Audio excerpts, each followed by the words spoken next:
இன்றைய ஆன்மீக தகவல் நிகழ்ச்சியில் சனி பிரதோஷம் சம்மந்தப்பட்ட விஷயங்களை பார்க்க இருந்துகிட்ருக்குறோம். பொதுவாகவே பிரதோஷம் அப்படிங்கிறதுக்கு ஒரு சிறப்பு இருந்துகிட்டு இருக்குது. அதில் சனி பிரதோஷம் அப்படிங்கிறதுக்கு மிகுந்த சிறப்பு இருக்குது அப்படிங்கிறது நம்ம எல்லோருக்குமே தெரியும். அது எந்த மாதிரியான சிறப்பு அப்படிங்கிற விஷயத்தை இன்றைய நிகழ்ச்சியில் பார்க்க இருக்கிறோம். பொதுவாக பிரதோஷம் அப்படிங்கிறது, அதாவது மாதத்தில் 2 முறை வரக்கூடிய பிரதோஷத்திற்கு உங்களுடைய ஜாதகத்தில், அதாவது பிரதோஷம் அப்படின்னா சிவபெருமானுக்கு உகந்த நாளாகவும் உகந்த நேரமாகவும் சிவபெருமான வழிபாடு வச்சுக்கக்கூடிய ஒரு நல்ல நேரமாகவும் நாம் எல்லோருமே தெரிஞ்சு வச்சுருக்கிறோம்.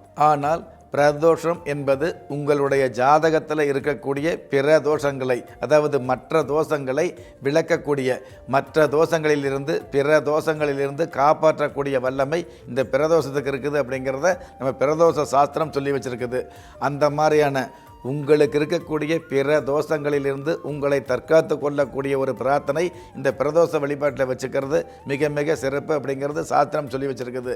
அப்படிப்பட்ட அந்த பிரதோஷத்தில் சனி பிரதோஷம் வைங்களே, சனிக்கிழமை நாள் வரக்கூடிய பிரதோஷத்திற்கு சாஸ்தாங்கமான நன்மைகள் இருக்குது அப்படிங்கிறது சத்தியமான நிச்சயமான உண்மையாக இருந்துகிட்டு இருக்குது. பொதுவாகவே இந்த உலகத்தில் ஆக்கல், காத்தல், அழித்தல் அப்படிங்கிற முப்பெரும் வேலைகளை எக்கணமும் முக்கணமும் கவனம் சிதறாமல் கையாளக்கூடிய அந்த பிரம்மனுடைய ஒரு அனுகிரகம் கிடைக்கக்கூடிய அமைப்பு இந்த பிரதோஷத்தில், அந்த சிவபெருமானுடைய அனுகிரகம் கிடைக்கக்கூடிய அமைப்பு இந்த பிரதோஷ வழிபாட்டில் நிச்சயமாக இருந்துகிட்டு இருக்குது அப்படிங்கிறத நாம் தெரிஞ்சுக்க முடியும். ஒருவருடைய ஜாதகத்தில் மிகப்பெரிய தோஷமோ அல்லது கவலைக்கு இருக்கக்கூடியான ஒரு கண்டம் இருந்துன்னு வைங்களே, அந்த கண்டங்களிலிருந்து அந்த தோஷங்களிலிருந்து உங்களை தற்காத்து கொள்வதற்கு பிரதோஷ வழிபாடு, எல்லாம் வல்ல எம்பெருமான் சிவபெருமான வழிபாடு வச்சுக்கிறது அப்படிங்கிறத விட பிரதோஷ காலத்தில் வழிபாடு வச்சுக்கிட்டீங்க அப்படின்னா கண்டிப்பாக அந்த கண்டம் போன்ற தோஷங்களிலிருந்து ஓரளவாவது உங்களை தற்காத்து கொள்ளக்கூடிய ஒரு வரத்தை அந்த சிவபெருமான் கொடுப்பார் அப்படிங்கிறது ஐதீகமான ஆன்மீகமாக இருந்துகிட்டு இருக்குது. அந்த வகையில் சனிக்கிழமை நாள் வரக்கூடிய பிரதோஷத்திற்கு எதனால் அதிகபட்சமான சிறப்பு அப்படின்னு கேட்டிங்கன்னா, பொதுவாகவே சனிக்கிழமை நாளில் வரக்கூடிய சனி பிரதோஷத்தில் பார்த்தீங்க அப்படின்னா சிவபெருமானுடைய அனுகிரகம் கிடச்சிக்கிட்டு இருக்கும். அதே சமயத்தில் யமதர்மராஜா சிவபெருமானுடைய அனுகிரகம் மட்டுமல்ல, யமதர்ம ராஜாவுடைய அனுகிரகமும் சேர்ந்து கிடைக்கக்கூடிய ஒரு மனுஷாளுக்கு எவ்வளவு ஆயுள் தீர்க்கம் இருந்தாலும் அந்த மனுஷாளுடைய வாழ்க்கையில் 3 முறை கண்டம் வரும் இல்லையா, அந்த 3 முறை வரக்கூடிய கண்டங்களிலிருந்து உங்களுடைய பிண்டத்தை தற்காத்து கொள்ளக்கூடிய தகுதி இந்த யமதர்ம ராஜா வழிபாட்டில் இருந்துகிட்டு இருக்குது. அப்போது சனிக்கிழமை நாள் வரக்கூடிய பிரதோஷத்தில் நீங்கள் வழிபாடு வச்சுக்கிட்டீங்க அப்படின்னா சிவபெருமானுடைய அனுகிரகமும் கிடைக்கும், யமதர்ம ராஜாவுடைய அனுகிரகமும் கிடைக்கும் அப்படிங்கிற விஷயத்தை தான் இந்த சனி பிரதோஷம் நமக்கு மிகப்பெரிய சான்றாக, மிகப்பெரிய அமைப்பாக, மிகப்பெரிய ஆளுமையாக, மிகப்பெரிய ஆன்மீகமாக எடுத்து சொல்லியிருக்குது அப்படிங்கிறத இன்றைய நிகழ்ச்சியில் நாம் தெரிஞ்சுக்கலாம். இன்றைய ஆன்மீக தகவலில் தை அமாவாசையுடைய சிறப்புகளை பார்க்க இருந்துகிட்டு இருக்கிறோம். பொதுவாகவே தமிழ் மாதம் 12 மாதங்கள் இருந்துகிட்டு இருக்குது. சித்திரை, வைகாசி, ஆனி, ஆடி, ஆவணி, புரட்டாசி, ஐப்பசி, கார்த்திகை, மார்கழி, தை, மாசி, பங்குனி என்று 12 மாதங்கள் இருந்துகிட்டு இருந்தால் கூட அதில் ஒவ்வொரு மாதங்களுக்கும் ஒவ்வொரு விதமான சிறப்புகள் இருந்துகிட்டு இருந்தால் கூட ஒவ்வொரு மாதமும் அமாவாசை என்ற இந்த அமாவாசை திதி வந்துக்கிட்டு இருந்தால் கூட இந்த தை அமாவாசைக்கு தனி சிறப்பு இருக்குது அப்படிங்கிறது நாம் எல்லோருக்குமே தெரிஞ்ச யதார்த்தமான விஷயமா இருந்துகிட்டு இருக்குது. பொதுவாக தை அமாவாசை, அதாவது அமாவாசைகள் பார்த்தீங்க அப்படின்னா ஆடி அமாவாசை, புரட்டாசி அமாவாசை, தை அமாவாசை, இந்த மாதிரியான அமாவாசைகளுக்கு ஒரு அதிகபட்ச மேன்மை இருக்குது, அதிகபட்ச சிறப்புகள் இருக்குது அப்படிங்கிறது நம்ம எல்லோருக்குமே தெரிஞ்சது தான். எதனால் தை அமாவாசைக்கு தனிப்பட்ட சிறப்பு அப்படின்னு எடுத்துக்கிட்டோம் அப்படின்னா, பொதுவாகவே அதாவது ஆடி அமாவாசை வரும்பொழுது தான் நமது முன்னோர்கள் மேலிருந்து, அதாவது விண்ணுலகத்திலிருந்து மண்ணுலகத்துக்கு இறங்கி வருவதற்காக பயணம் செய்வதற்காக புறப்படுகிறார்கள் அப்படிங்கிறது ஐதீகம். அதே மாதிரி ஆடி அமாவாசை அன்னைக்கு பயணம் செய்த அந்த பெரியவங்க இது நாள் வரையில் பூமியிலேயே இருந்து நம்ம கூட இருந்து நமக்கு தேவையான ஆசிகளையும் நமக்கு தேவையான அனுகிரகங்களையும் வாரி வழங்கக்கூடிய அமைப்பில் இருக்கிறவங்க கடைசியில் தை அமாவாசை வரும்பொழுது தான், அதாவது தை மாதம் வரக்கூடிய அமாவாசை என்று தான் மறுபடியும் நம்ம பெரியவங்க விண்ணுலகுக்கு பயணம் செய்கிறாங்க அப்படிங்கிற விஷயத்தை சாஸ்திரம் சொல்லி வச்சிருக்குது.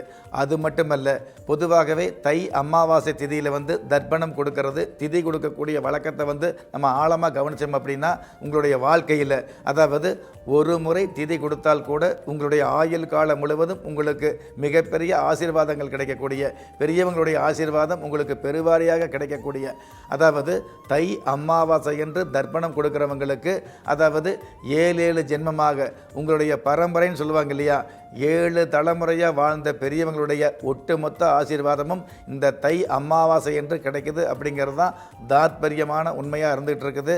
இன்றைய ஆன்மீக தகவல் நிகழ்ச்சியில் மாந்தி பகவான் ஒருவருடைய ஜாதகத்தில் 10ஆம் இடத்துல இருந்தார் அப்படின்னா எந்த மாதிரியான பலாபலன் அப்படிங்கிற விஷயத்தை தெரிஞ்சுக்க இருந்துகிட்டு இருக்கிறோம்.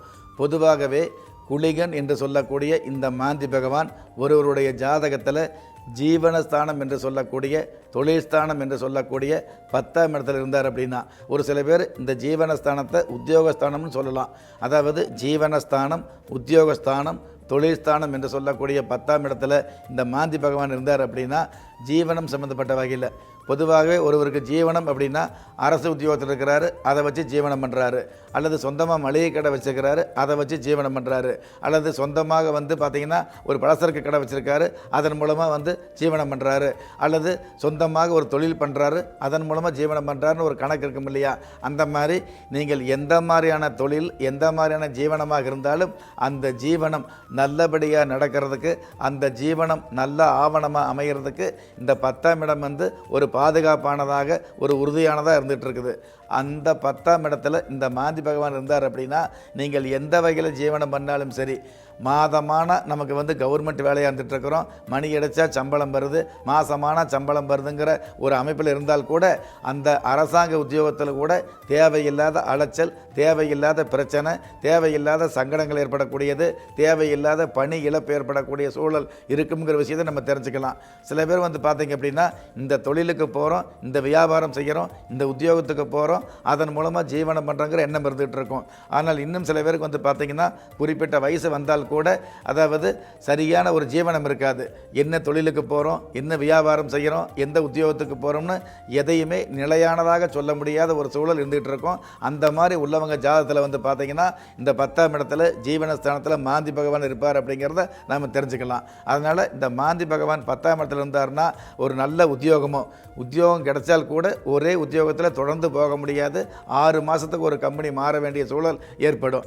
அதனால் நிலையான உத்தியோகமோ, நிலையான தொழிலோ, நிலையான வருமானமோ அல்லது நிலையான ஒரு வியாபாரமோ எதுவுமே அமையாமல் நிலையற்றதாக, இப்போ இவர் என்ன பண்ணிகிட்டு இருக்கார் அப்படின்னு கேட்டோம்னா என்ன பண்ணுறாருன்னே தெரியாதுன்னு சொல்லக்கூடிய அளவுக்கு ஒரு நிலையான உத்தியோகத்தையோ, நிலையான தொழில் வாய்ப்புகளையோ, நிலையான ஒரு வியாபாரம் சம்மந்தப்பட்ட விஷயங்களையோ சொல்ல முடியாத ஒரு சூழல் 10ஆம் இடத்துல மாந்தி பகவான் இருந்தார்னா இருக்குங்கிற விஷயத்தை நாம் தெரிஞ்சுக்கலாம்.